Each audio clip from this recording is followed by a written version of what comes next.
Seeing what space will be and how big we'll be when we Yeah. come in here. Yeah. Hi there. Hi. We are live. At least I think we're live again. I was going to actually start off with a joke about being green, but then I just realized while we were waiting to kick off, I actually feel like the green is, I don't know if StreamYard's updating something, but the green actually is sitting home with me for Michigan State this week. And so I do want to kind of acknowledge that tragedy and the victims that we lost, as well as the victims still fighting for their lives, and all the traumatized people associated to it, myself included as an alumni. So now I kind of feel like the green is with us intentionally, like maybe it's a sign in some form or fashion. But Yeah. I started thinking about it in terms of like, did I even want to kind of still do this week? But it is about love, and it is about community and engagement and where you get things from. And so I was like, no, this is the perfect topic to be talking and to kind of close this week out with. So I'm Tricia Broderick. I'm Diana Larsen. And together we wrote Lead Without Blame. And we're going to be going live every single month, never at the same time because, our schedules. But today's theme is, does love have a place at work? Yeah. And so, as usual, it's not scripted, but let's see where this conversation takes us today. Yeah. Well, I mean, one of the things that we talked about right off the bat is we want to explore beyond the sort of Valentine romantic, I mean, we all have our own opinions about whether that kind of love has a place at work. And the simple answer to that is, well, it's fraught. So, but there are lots of other ways that love shows up at work. And so we wanted to explore that a little bit. Do you love the work that you do? Do you love the setting in which you do your work? Do you love coming to work with your colleagues? Do you love trying to do this on a Zoom call or something, which I there's a lot of aspects to it. And so it seemed like the right thing to talk about this week. Yeah, when you were even just talking about that right now, it made me even think, it's like, I love my experiences and my memories, right? With different places. I like to always say I've been very, very lucky. I've worked with some amazing people and some amazing organizations, from Crow Chiswick to Bauhaus to CNSI to TechSmith and Agile for All. And I think about those companies and others, right? But I love my experiences. I love the community. Like it gives me a sense of pride for not only like what we did, but also the memories along, like the laughs along the way, or the tears. Or the fights and just the whole experience of it. And maybe it's not luck, right? Like maybe there is a dynamic of trying to force yourself to always have an environment where you do love, right? And you feel it's the best job ever. And so, but I do love my journey. Like, and that's a cool thing to say. Like, it's a cool thing to be able to say. Yeah, I mean, for people who don't know or had, way back in the dim recesses of pre-pandemic time in 2014, I offered a keynote at the Agile conference that year called Best Job Ever. And the tagline was, I love my work. I have the best job ever. And how when we as coaches and leaders and people in these roles who work in a lot of different places, when we get to hear that, it is so rewarding and so wonderful. And I just feel such I'm so happy for folks who can make that statement. And for the most of the time, I actually feel that way about my work. But as an independent coach, consultant, leadership agility advisor, I have a lot more control over the environment that I work in and the people that I choose to work with. And so, but getting to that place where people really are excited about, I get to go be with this fabulous group of people that I really love working with every Monday morning. And, that is a real achievement, and it is achievable if we as leaders pay attention to the environment that we're helping to create, that where it's supporting for the people we work with. Yeah. I think about what you gain when people have that feeling, right? Mm-hmm. Like, and we don't always describe it as love, right? Yeah. We don't, and yet, but it is an investment. It's a care. It's a it's an engagement, right? And so we might not always say love because it feels, but I mean, I can say even this week I found myself like texting colleagues and friends and people, but I'm like invested and engaging and going, are you okay? And what's happening? And, but what do you gain when you create that kind of relationship? And you gain, like, I want to do the best. Like, I want to, like, we met yesterday and I was nervous about it. Right. But because I've just not been in a great headspace this week, especially. And yet, I was like, no, I'm showing up for Diana and I'm going to, like, I'm showing. And then you surprised me with like, oh, I knew. But like, that's the love, right? Like that care, the understanding, the giving grace to people so that they can be their full selves in that moment, so that they can get crazy with an idea or explore different things. And because they feel secure, they feel supported, they feel loved. Yeah. I'm sitting here struggling, and there are folks out there who are way smarter than us, and maybe you'll write the answer to this in the chat. But what I remember from my studies is that the Greeks had 3 words for love. And one of them was romantic love. And one of them really was this love of community, love of colleagues, love of being together in an effort. And I think that's, that really draws us, and we do better work. I was thinking earlier about a time when, I made a big mistake, but I wasn't worried about it. I knew I could just tell my team because they wouldn't blame, they wouldn't start blaming, shaming, right? But they forgave me. They said, well, we all make mistakes. That's just what you want. Yeah. And it's like, so I could feel open about it. And then we could get just busy fixing it, making things better, and move on instead of losing a lot of productivity time, bashing or doing what else, or me worrying about, should I tell anybody that this mistake had happened or whatever. It's like, no, I trust them and I know they'll forgive me. And that is an expression of love. Yeah. Right. It's a certain kind of love that we can have at work.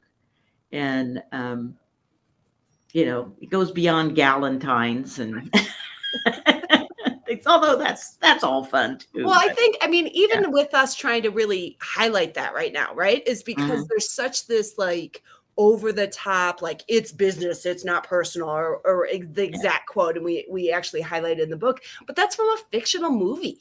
Yeah. About a mob family. Like you're quoting as a business best practice. Stop it. Yeah.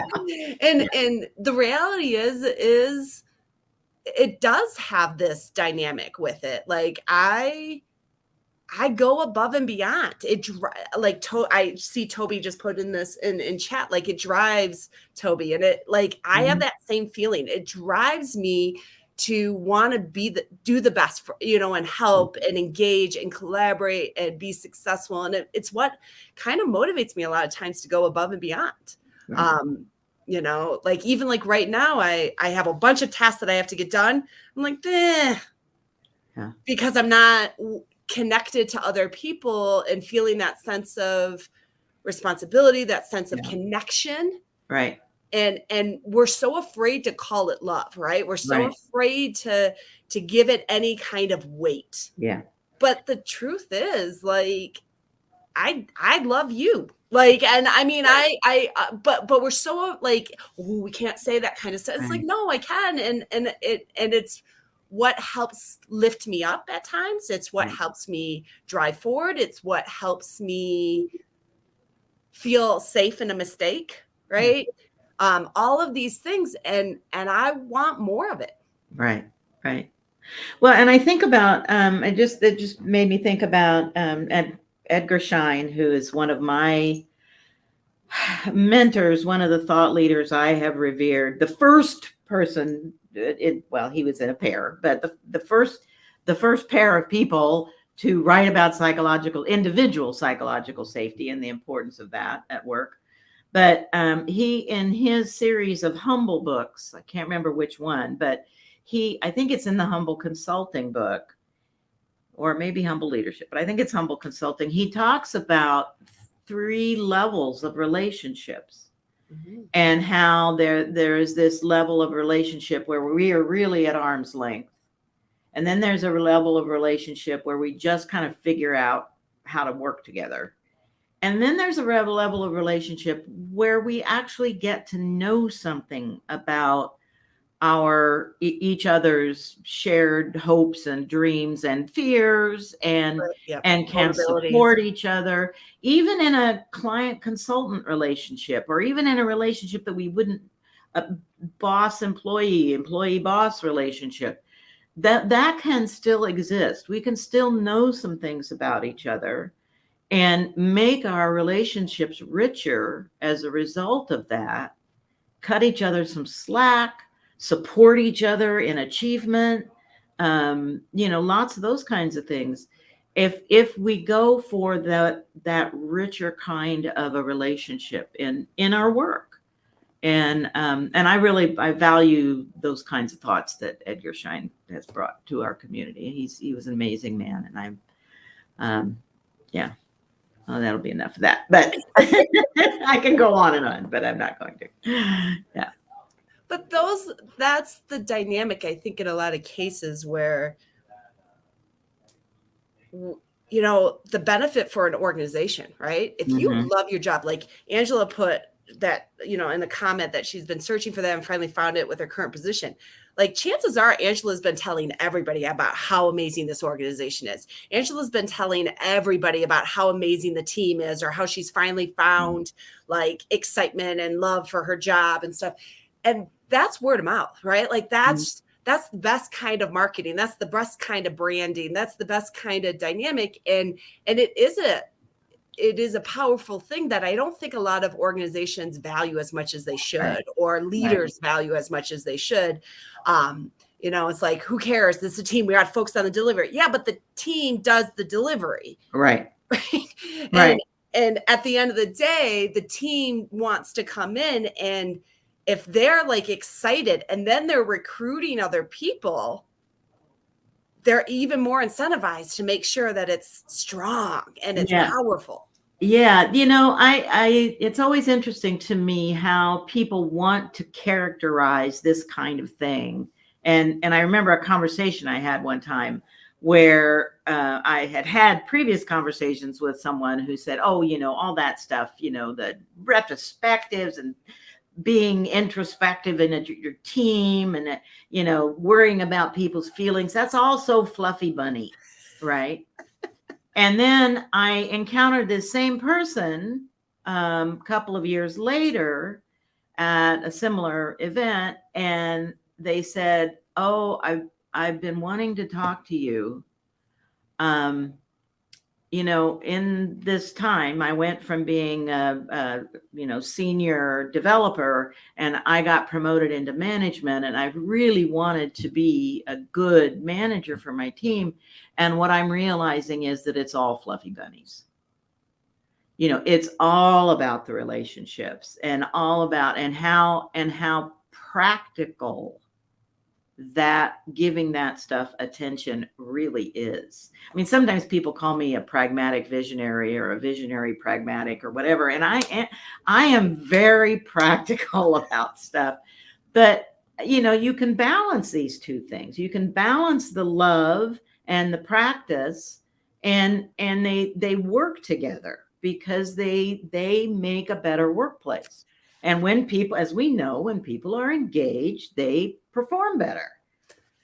Do you think that people label that stuff like in, I don't even know if I want to ask this question, so I'm hesitating a bit, but I think I'm still going to go there, is like, it feels to me like if I just label it fluffy, I can avoid it.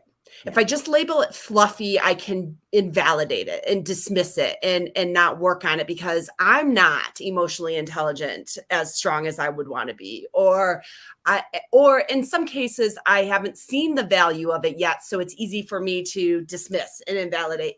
And I do feel like when people do like that fluffy label, it is a way to mock, to diminish, to invalidate. And I always like laugh, because I'm like, I am not fluffy. Like, I am hardcore, like, but I am emotional. Yeah. And those are not the same thing for me. Right. Like kumbaya and what we're talking about are not the same thing. I took a training once, and they wanted us all to stand in a circle, hold hands, and say and recite all in. And I'm like, why? Like, because for me, that is fluff. That is like cult like level, just do something because everybody else is doing it. And I'm not, but I think it gets wrapped up in a lot of things because we don't pay attention to it. We tell people to not be emotional in the workplace. We tell people to not be personal in the workplace. We tell people all these things. And so then it's I'm not good at it. So that's fluff. I'm going to stick to my hard job. Right. And yet this is the hardest stuff I've ever done. Right. Yeah. There's a whole piece to that is about, people do shy away. I shy away sometimes from tasks that I don't feel particularly good at. I will put off the bookkeeping for a very long time. Particularly if it means I'm having to fill out forms to, and that kind of stuff. But I can do it. I know I can do it. And it is a part of my job to do some of those things. And I can kind of push them away. I think there's in a lot of our training programs and things toward our professional degrees or whatever, there's so much focus on the content, on the technical, tactical part of it, that that there isn't much awareness that, whole people come to work. You can't like unzip your emotions and leave those out in the car when you walk into the parking lot, or leave them in the living room when you walk into your home office.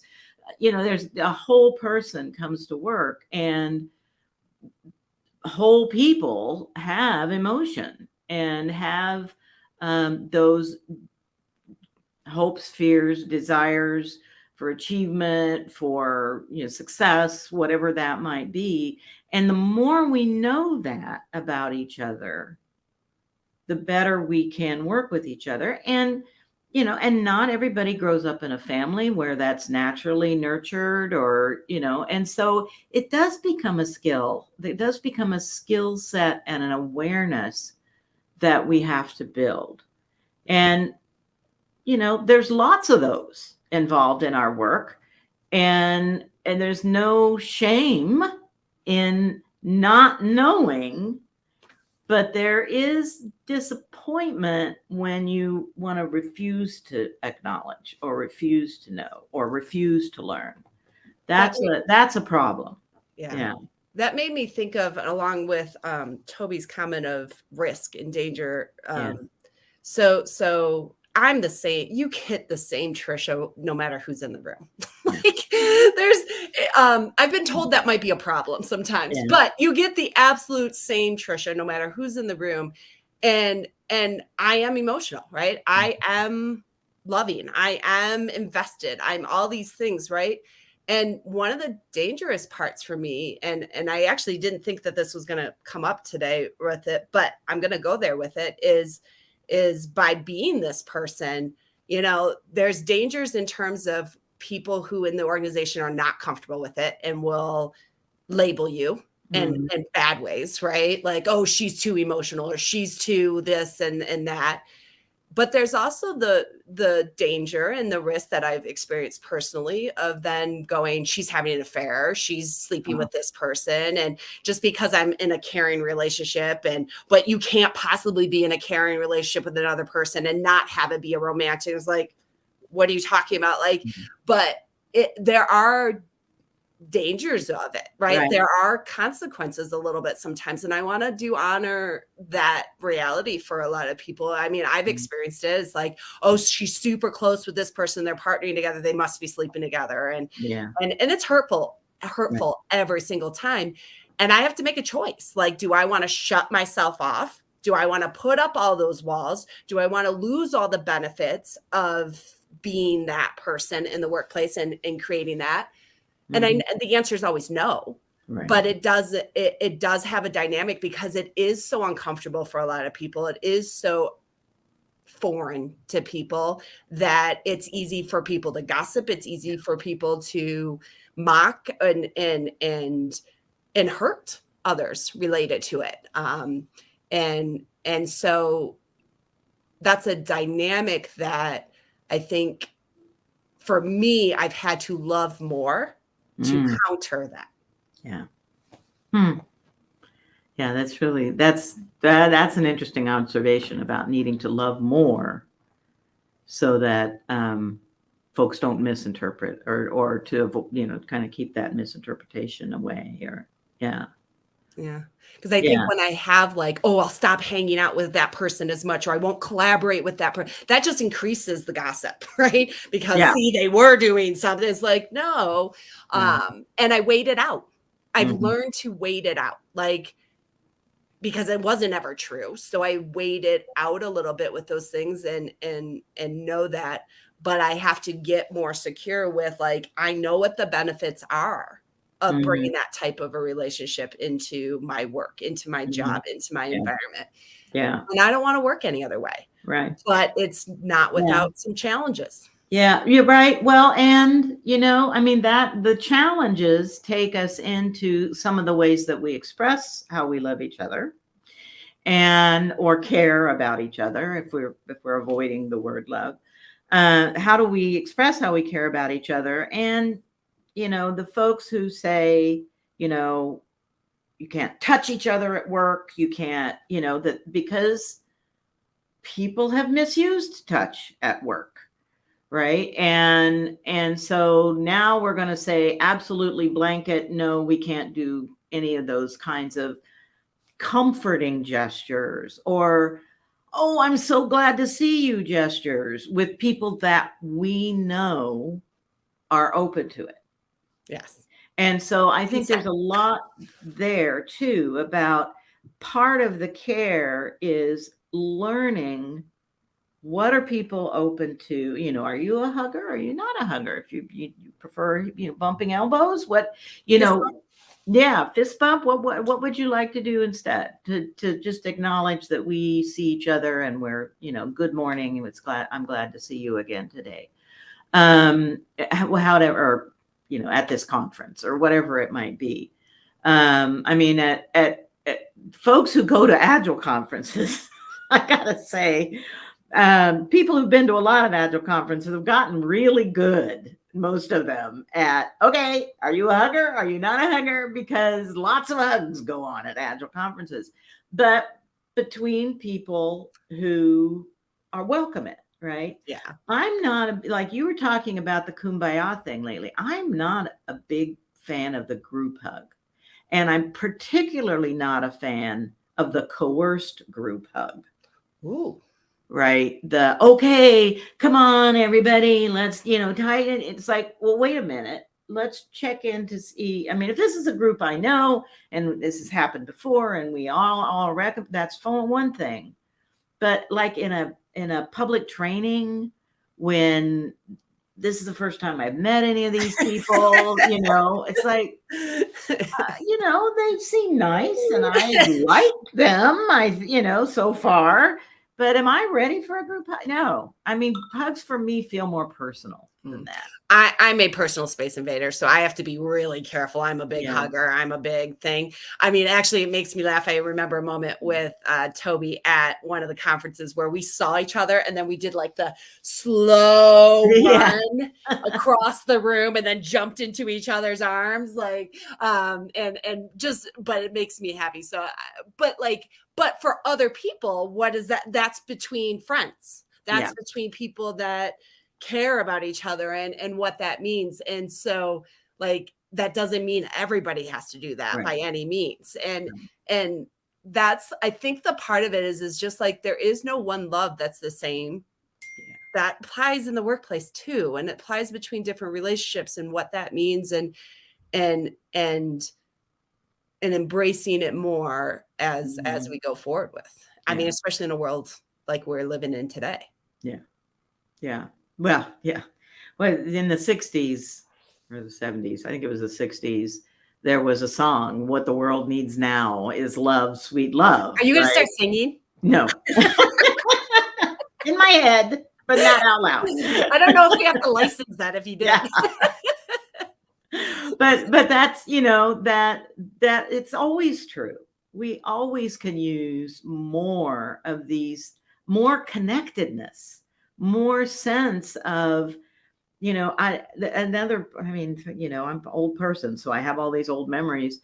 I remember in the early 70s, after, the space, we've been out in space and stuff, that there started being these photographs of the Earth. The first time we began seeing photographs of the Earth floating in the universe, right?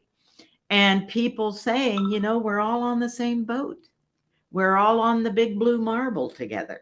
And we're gonna sink or swim together, right? And we're gonna survive this space or not together. And if we are pulling each other apart, that's not a great move. The more we can feel connected and more, I mean, this has political ramifications that I'm not going to go into. It has all kinds of ramifications, but certainly at work. I was just having a conversation the other day about the people compartmentalizing. Oh, this is my task. This is my job. This is my thing I'm doing, and I'm going to protect it at all costs. And this is what I'm going to focus on, no matter what the company needs. Right. And it's like, so you've got yourself in a place where you're working in a place that you really like, but you're not willing to kind of build your awareness out to figure out how to help that place thrive so that you can continue to have this really good work environment that you want. Right. And so there's, how do we build our awareness of the ways in which we are connected on our teams, in our company, whatever, and how, we need to be working in teams. We need to be collaborating. I mean, that's, and creating the kinds of behaviors that help us collaborate, which, of course, is what the book is about. So, yeah, I'm sorry, there was a little rant. No, I love it. And you've made me want to now do a political live with you. Maybe in July. We'll do that before the July. I was like, yeah. But we're at time already. This goes by so fast. It's crazy. So our next one is, we've got it scheduled. It's going to be March 3rd is going to be our next live that we have. And at same time, I think we're going to do the same time, right? I'm pretty sure. So next one will be March 3rd, and we'll be back. But we'd love to hear your thoughts, your comments, and if you have any comments on the book and stuff, let us know as well. Hopefully, we're both going to be in. Possibly, we're both going to be at the Scrum Gathering in Portland. That's where we're shooting for that right now, and that's in May, right? Mm-hmm. Yeah. So we're hoping to be there, but up next is at least the next live in March. So thanks for spending some time with us today, and till next. Oh, so look at the green. I like it. Yeah. Until next time.